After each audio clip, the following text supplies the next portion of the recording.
In this video, we're going to talk about Supreme Court appointments. The Supreme Court in America is the highest court in the land. It is not a court of original jurisdiction, which means regular people just can't go to the court to have their case heard. Rather, it is an appellate court, which means that cases that get to the court must first navigate the appellate process from the lower courts. Then, the Supreme Court will determine whether they want to hear the case or not. These judges, these 9 judges, are appointed by the president. The president, anytime there's a vacancy, will pick someone to fill that empty seat. But before they do that, they must first be confirmed by the Senate. So there's 2 steps to this. First step, the president nominates somebody, and the second step, the Senate confirms them. The reason being, this is a lifetime appointment. So it was deemed important that 2 branches of the government have a say in filling a seat on the Supreme Court. The executive branch through the nomination, and then the legislative branch through Senate confirmation. There is a Chief Justice on the Supreme Court. The current Chief Justice is John Roberts, who was appointed by George Bush. The Chief Justice doesn't have any extra powers or additional say in the decision process, but they do lead the weekly judicial conferences among the justices, and they also assign opinions. So the Chief Justice will determine which judge in a given case will write the opinion of the court. Now, the process of judicial appointments is extremely messy. It's a very highly partisan process, again, because it's a lifetime appointment. And any time a vacancy occurs, the party that occupies the White House and the Senate both have an interest in ensuring that their type of judge fills the seat because they can shape the ideological direction of the court. Now, these nomination hearings, you'd think they deal with complicated legal questions, but that's not really the case. They end up devolving into spectacles, which are made for TV. There is one issue, though, that has traditionally dominated these confirmation hearings, and that is abortion. Traditionally, the Democratic Party and the Republican Party, the representatives on the Senate Judiciary Committee would each try to find ways to ask how the judge would rule on an abortion decision. Would they overturn precedent? Would they stick to the precedent? How did they see abortion rights in the context of the Constitution? More recently, key questions have revolved around the president's power and the scope of his executive authority. There have been many notable appointments over the years. For one, Justice Clarence Thomas was an incredibly high-profile hearing. He was accused of sexual harassment by one of his former law clerks, Anita Hill. And the process really devolved into a spectacle with very explicit details of the allegations. And this was led by, at the time, former President Joe Biden, who at the time was the chairman of the Judiciary Committee. And so this was a very contentious process, with Biden, of course, being the Democratic chair of the committee and Thomas being a Republican nominee. The goal really was to discredit or embarrass the nominee and hope that they would withdraw their nomination.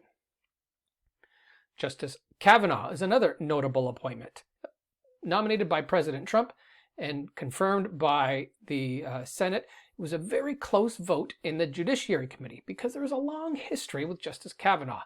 For one, during his original confirmation to the district court that he belonged to, he was accused of lying to the committee at that time, so he may have committed perjury during a previous confirmation hearing.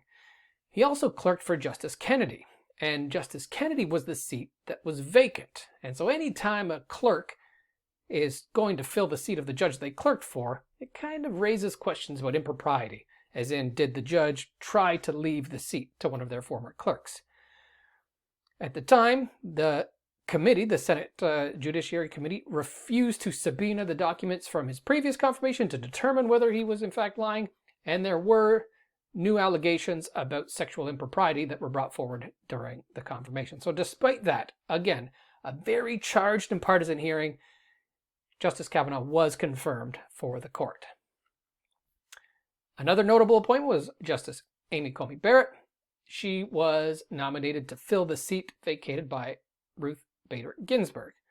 At the hearing, Republicans tried to emphasize competence and diligence, at one time marveling over the fact that she held up a piece of paper without notes on it. The Democrats were trying to ask about abortion jurisprudence. They tried to make connections to her religious background and assuming that that would inform opinions about potential abortion cases. Barrett, for her part, stuck to what she called the Ginsburg rule, and it is sort of a convention at the court for nominees. The idea, it's named after Ruth Bader Ginsburg, that when you're asked about a future case, that you really can't comment on it. You just say, I don't know, I can't give you a preview, I have no idea, I haven't seen the facts of the case. And most judges will do that. They will refuse to engage in hypotheticals, saying, I can't possibly judge, I would need to see the facts of the case first. And Justice Barrett was eventually confirmed. Now, something that has shown up in the appointments process in recent cases is the influence of the Federalist Society. The Federalist Society is a judicial organization that focuses on cultivating conservative expertise on the bench.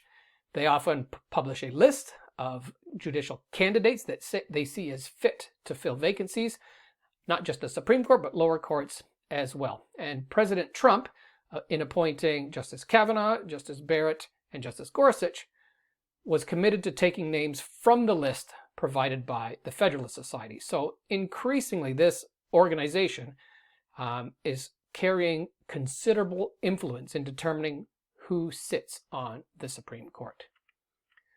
One final notable appointment is Merrick Garland. And if you don't remember the confirmation, it's because it didn't happen.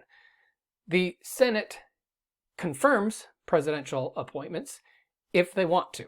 When President Obama was in power and Justice Scalia had died, the Senate majority, controlled by the Republicans, kept the seat empty. They decided they would not hold a hearing to fill the vacancy. And that underscores the division of power between the executive branch and the Senate. All the president can do is nominate, but it's up to the Senate to confirm. Now, just to recap, that two-step process is incredibly important. The idea that both branches of government have a say in the nomination because it's a lifetime appointment. Judges often die on the bench. They tend not to retire. So once you are confirmed to the Supreme Court, you're probably going to stay there for life. Over time, historically, abortion was a key issue, with Republicans hoping to find judges to eventually overturn the Roe v. Wade precedent, which is what they did. These confirmation hearings and the Supreme Court in general is a very partisan body, and confirming judges to potential lifetime appointments is highly partisan.